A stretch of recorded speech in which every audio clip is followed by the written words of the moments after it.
Madam President, I wanted to come down to the floor to say a few words about the so-called Inflation Reduction Act, which may be coming to the floor this week. But before I do, I want to put this reconciliation bill into the context of where we are as a nation from a political perspective. And where we are is not a good place to be. According to the most recent Gallup poll, the approval rate for Congress is at 16%, with massive numbers of people disapproving of the work we are doing here. Further, according to a recent University of Chicago poll, a strong majority of Americans believe that the government is, quote, corrupt and rigged against me, end quote. That is how people perceive the government. Further, according to a recent USA Today poll, a very strong majority no longer believe that the Democratic or Republican parties are responding to their needs, and we have to move away from a two-party system to a multi-party system. And most frighteningly, there is a growing number of Americans who actually believe that they have to take up arms, literally become violent against their own government in order to accomplish what they think needs to be done. And of course, we saw an example of that on January 6th of last year with the terrible violence and deaths that occurred. Madam President, all of this speaks to a very dangerous moment for American democracy, and in some ways resembles the conditions that existed in Europe in the late 1920s and early 1930s, which eventually led to fascism and totalitarianism. And I should mention that as we speak right now, while working families and the middle class are falling further and further behind economically, the billionaires in this country, through their super PACs, are doing everything that they can to elect members of Congress who will support the wealthy and powerful against the needs of average Americans in both parties. Huge amounts of money from billionaires are coming into campaigns to elect the candidates who will represent the 1%. The people of this country believe, in my view correctly, that we have a corrupt political system dominated by the wealthy and powerful, and we have a rigged economy in which large corporations are seeing massive increases in their profits, while the middle class and working families of the country continue to see a decline in their standard of living. We don't talk about it much here in the Senate or in the corporate media, but at this moment in American history, we have more income and wealth inequality than at any time in the last 100 years. Now, I know we're not allowed to talk about it. It's not fashionable. We might offend some wealthy campaign contributors. But today, obscenely, you got 3 people who own more wealth than the bottom half of American society. You have the top 1% owning more wealth than the bottom 92%. You have 45% of all new income going to the 1%. And you got CEOs of major corporations making 350 times more than average workers. In other words, the people in the middle, working people, struggling, people on top doing phenomenally well, and the people on the top have enough money to elect candidates who represent their interests. And that is the overall context, in my view, in which this reconciliation bill is coming to the floor. Now, I have heard from some of my colleagues that the Build Back Better legislation passed by the U.S. House of Representatives and supported by some 48 out of 50 members of the Senate Democratic Caucus and by the President of the United States is dead, not going anywhere. Can't get the 50 votes that is needed. Now, I don't know if that is absolutely true or not, but I do know that if it is true, it would be a disaster for the working families of our country who today are desperately trying to survive economically. So let me briefly review what was in the original Build Back Better plan and contrast it with what is in the so-called Inflation Reduction Act. And I should mention that every one of the provisions that I will briefly be discussing has overwhelming support from the American people, according to poll after poll after poll. In other words, that is what the American people want. Madam President, at a time when the United States has the highest rate of childhood poverty, shamefully, of almost any major nation on earth, this reconciliation bill that will soon be coming to the floor does not extend the $300 a month per child tax credit that working parents of this country had last year. That's gone. That is not in this bill. If you are a parent today paying $15,000 a year for child care, which is what it costs in Vermont and is about the average cost all over America, $15,000 a year to have a kid in child care, this bill completely ignores that crisis and does absolutely nothing for you.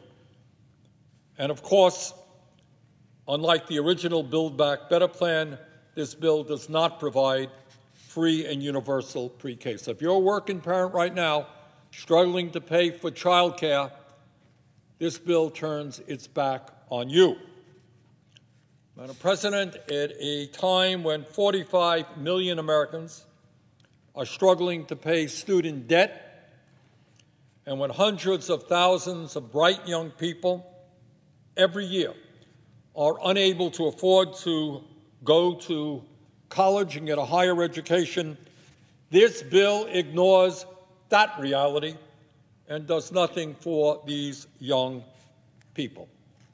The original Build Back Better plan did not go as far as I wanted it to, but it would have provided 2 years of free education at a community college. That's a big deal for millions of young people, but that is no longer going to happen. If you are an elderly American, one of the millions of elderly people trying to survive on your Social Security benefits, and you cannot afford to go to a dentist and your teeth are rotting in your mouth or you have no teeth so that you can digest your food, or you can't afford to get a hearing aid to communicate with your kids or grandchildren, or you can't afford the eyeglasses that you need, this bill does nothing, zero, to expand Medicare to cover these very basic health care needs that the American people want to see covered. As a result, millions of seniors will continue to have rotten teeth and lack of dentures, lack of hearing aids or eyeglasses that they deserve. Further, at a time when millions of elderly and disabled Americans would prefer to stay in their homes rather than be forced to go into a nursing home, this bill does absolutely nothing to address the very, very serious home health care crisis in our country. We will continue to lack the decent paid, decent trained staffing that we need to address the home health care crisis. This bill ignores that issue completely. Madam President, I think there is no disagreement on the part of anybody that we have a major housing crisis in this country. Some 600,000 people are homeless in America. sleeping out on the streets all across this country, including a few blocks away from the Capitol. And in addition to that, some 18 million households in our country are spending an incredible 50% of their incomes for housing. Yup, you guessed it. This bill does nothing to address the major housing crisis that exists in state after state after state all across the country. We're ignoring that major issue as well. Madam President, one of the criticisms made against the original Build Back Better plan is that it would be inflationary because it would increase federal spending. That criticism is untrue. Every nickel spent on that bill would have been fully paid for by increased taxes on the wealthy and large corporations. Unlike the recently passed microchip corporate welfare bill that adds $79 billion to the federal deficit, unlike the proposed military budget that came out of the Senate Armed Forces Committee recently, which would increase defense spending by $45 billion, more than the Pentagon even requested, the Build Back Better plan would not have increased the deficit at all. Now, Madam President, let me say a few words about what is in this legislation, a bill which, in my view, has some good features, but also has some very bad features. One of the issues that it deals with is prescription drugs. And the good news, Madam President, is that the reconciliation bill finally begins to lower the outrageous price of some of the most expensive prescription drugs under Medicare. According to the most recent data, if we do nothing, Medicare will spend about $1.8 trillion over the next decade on prescription drugs, and our nation as a whole will spend $5 trillion. And that is not only outrageous, but it is unsustainable.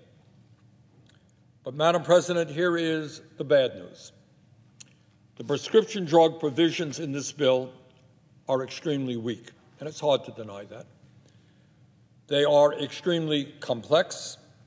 They take too long to go into effect, and they go nowhere. They go nowhere near as far as they should to take on the greed of the pharmaceutical industry, whose actions are literally killing Americans. 1 out of 5 Americans today cannot afford the prescription drugs their doctors prescribed, and some of them will die.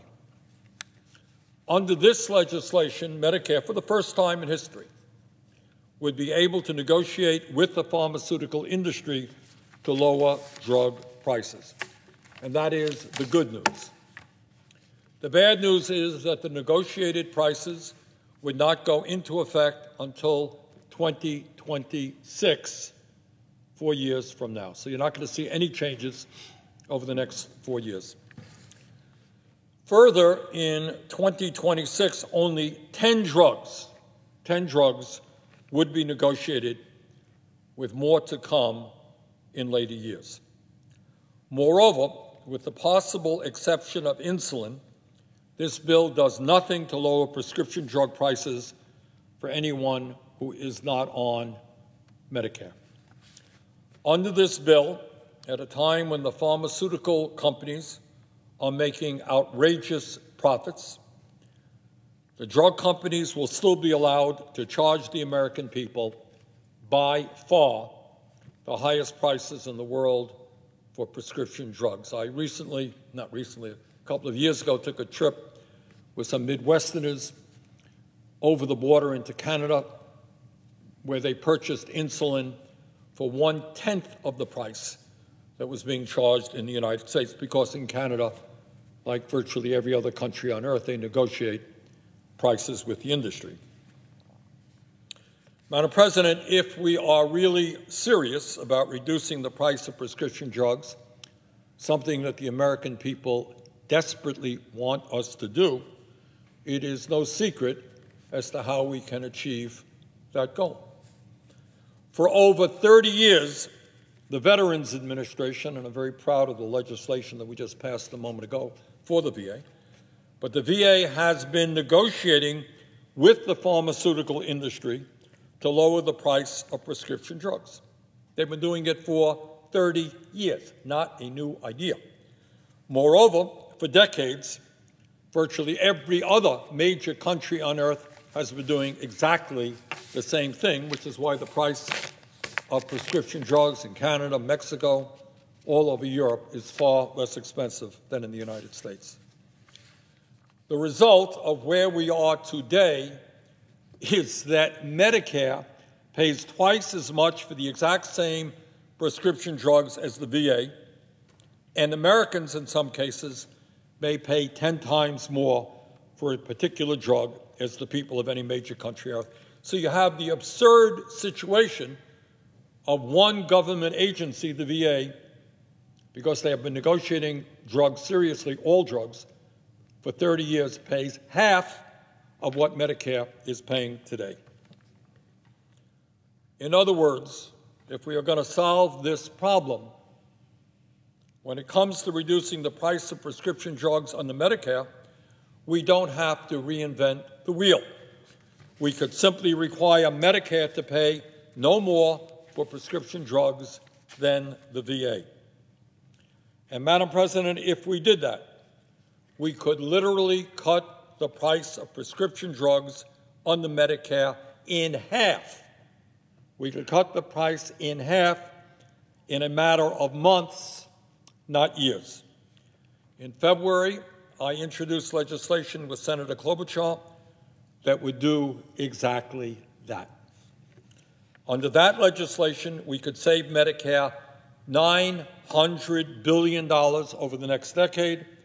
That is 9 times more savings than the rather weak negotiation provisions in this bill. And by the way, with those enormous savings, we could expand Medicare to provide comprehensive dental, vision, and hearing benefits to every senior in America. It could be used, furthermore, to lower the Medicare eligibility age to at least 60, and it could be used to extend the solvency of Medicare. That's what we could do with those savings that we're not achieving under this proposed bill. What are the other prescription drug provisions in the reconciliation bill? Well, under this legislation, pharmaceutical companies would essentially be prohibited from increasing prescription drug prices above inflation, pegged to the year 2021. Should we be making sure that pharmaceutical companies cannot increase their prices above general inflation? Yes. But let us be clear. This provision would lock in all of the extraordinary price increases the pharmaceutical industry has made in recent years and would do nothing to lower those outrageously high prices. It would control costs in the future, limiting what the industry could charge, but it would not lower prices. Under this legislation, out-of-pocket prescription drug costs for seniors would be capped at $2,000 a year, and that is a good benefit, which will benefit up to 2 million seniors who currently pay over $2,000 a year for prescription drugs, often people who are dealing with cancer and with other very serious illnesses that require expensive drugs. But the $25 billion cost of that provision will not be paid for by the pharmaceutical industry, which is making record-breaking profits. In other words, we're going to cap the price. Guess who's paying for it? You got it. It will be paid for by increased premiums on virtually every senior citizen in America, although there is a provision to smooth out those premium increases. The current reconciliation bill that we are looking at would also provide free vaccines for seniors, the only population for which vaccines are not already free, and this is a good thing. something that we should have done a long time ago. Finally, Madam President, in terms of prescription drugs, it looks like the reconciliation bill will cap co-pays for insulin at $35 a month, which is a good step forward for people with health insurance, but would do nothing to lower the cost of insulin for the 1.6 million diabetics who are currently uninsured and who, in fact, need our help the most. So, this bill does something in terms of prescription drugs, but nowhere near enough given the crisis that we face. In terms of the Affordable Care Act, Madam President, this legislation will extend subsidies for some 13 million Americans who have private health insurance plans as a result of the Affordable Care Act, and they will be extended over the next 3 years. Without this provision, millions of Americans would see their premiums skyrocket, and some 3 million Americans could lose their health care altogether. So this is a good provision, but let us not fool ourselves.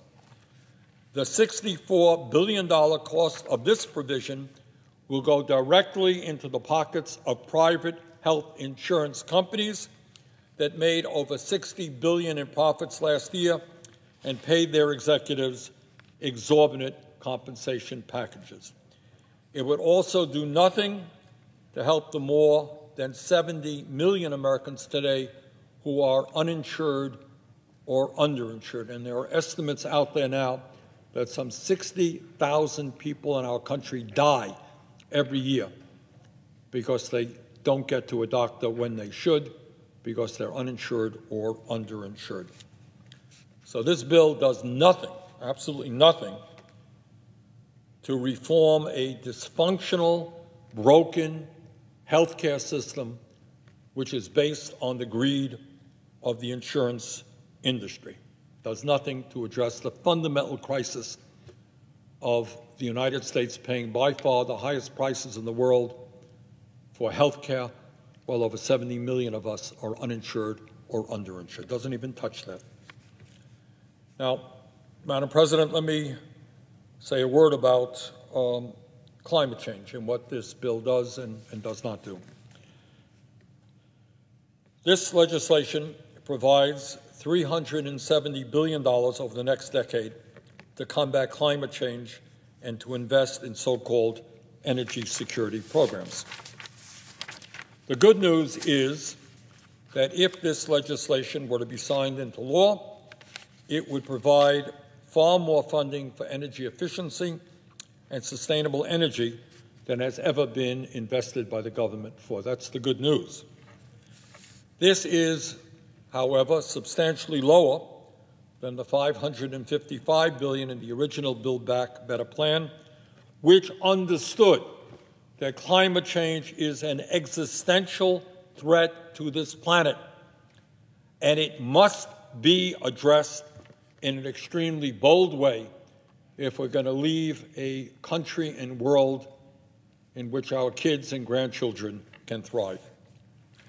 But this legislation does provide serious funding for wind, solar, batteries, heat pumps, electric vehicles, energy-efficient appliances, and low-income communities that have borne the brunt of climate change. That is the good news.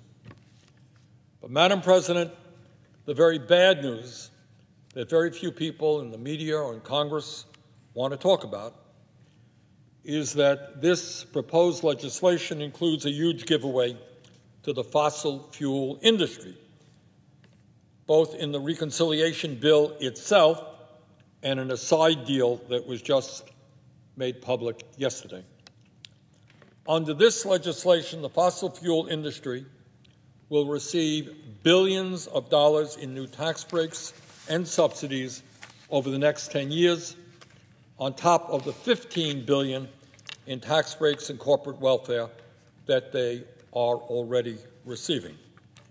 In my view, if we are going to make our planet healthy and habitable for future generations, we cannot provide billions of dollars in new tax breaks to the very same fossil fuel companies that are currently destroying the planet.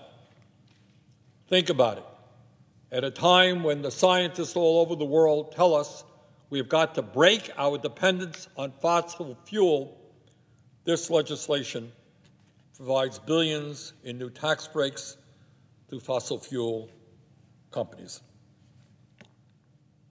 In my view, instead of giving them more tax breaks, we should end all of the massive corporate welfare that the fossil fuel industry already enjoys. Madam President, under this legislation, up to 60 million acres of public waters must be offered up for sale each and every year to the oil and gas industry before the federal government could approve any new offshore wind development. To put that into perspective, 60 million acres is the size of the state of Michigan. That is a lot of territory. Madam President, let me read to you the headline that appeared in a July 29th article in Bloomberg. Quote, Exxon loves what Manchin did for big oil in $370 billion deal, end quote. According to Bloomberg, the CEO of ExxonMobil called the reconciliation bill, quote, a step in the right direction, end of quote, and was, quote, pleased, end quote, with the comprehensive set of solutions included in this proposed legislation. Barron's recently reported that ExxonMobil, Chevron, and Occidental Petroleum are just a few of the fossil fuel companies that could benefit the most under this bill. Now, Madam President, if the CEO of ExxonMobil, a company that has done as much as any entity to destroy this planet, if he is pleased with this bill, then I think all of us should have some very deep concerns about what is in this legislation. Further, under this bill, up to 2 million acres of public lands must be offered up for sale each and every year to the oil and gas industry before leases can move forward for any renewable energy development on public lands.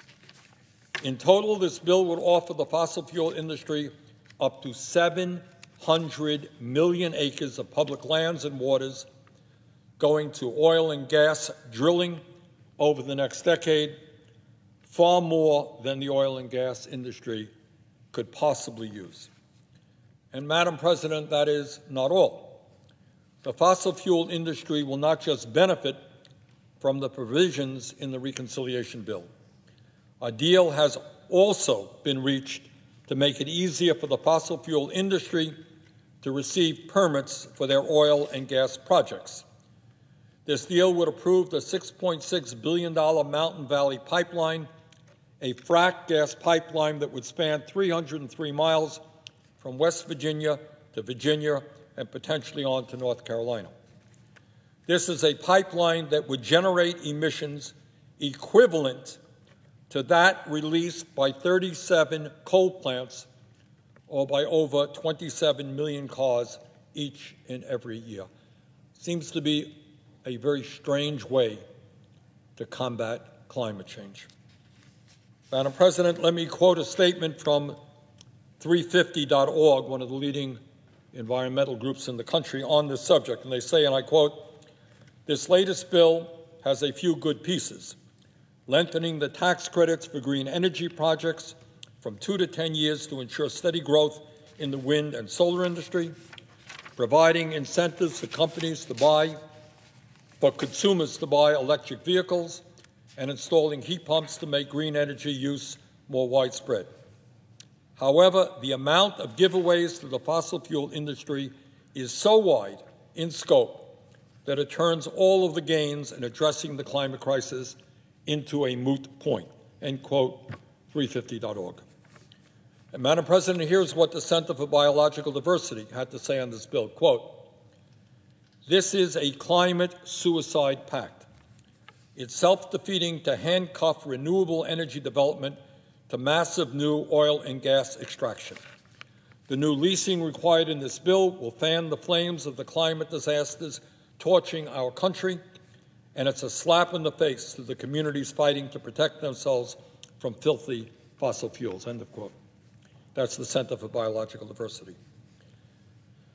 Madam President, in my view, we have got to do everything possible to take on the greed of the fossil fuel industry, not give billions of dollars in corporate welfare to an industry whose emissions are causing massive damage today and will only make the situation worse in the future. Madam President, in the reconciliation bill, there is a provision regarding tax reform. Let me say a word on that. At a time of massive income and wealth inequality, at a time of soaring corporate profits, at a time in which we have a broken tax system riddled with all kinds of loopholes for the rich and the powerful, this bill makes a few modest changes to reform the tax code. Under this bill, corporations will be required to pay a minimum tax of 15%. That is the good news. The American people are sick and tired of companies like AT&T, Federal Express, and Nike making billions of dollars in profit in a given year and paying nothing, zero, in federal income tax. This provision has been estimated to raise over $300 billion over the next decade. Further, under this bill, the IRS will finally begin to receive the funding that it needs to audit wealthy tax cheats. Each and every year, the top 1% are able to avoid paying more than $160 billion in taxes that they legally owe because the IRS does not have the resources and the staffing they need to conduct audits of the extremely wealthy. This bill begins to change that. This bill would also make a very modest change to the so-called carried interest loophole that has allowed billionaire hedge fund managers on Wall Street to pay a lower tax rate than a nurse, teacher, or firefighter. But the bad news is that while there are some positive aspects to the tax provisions in this bill does nothing to repeal the Trump tax breaks that went to the very wealthy and large corporations.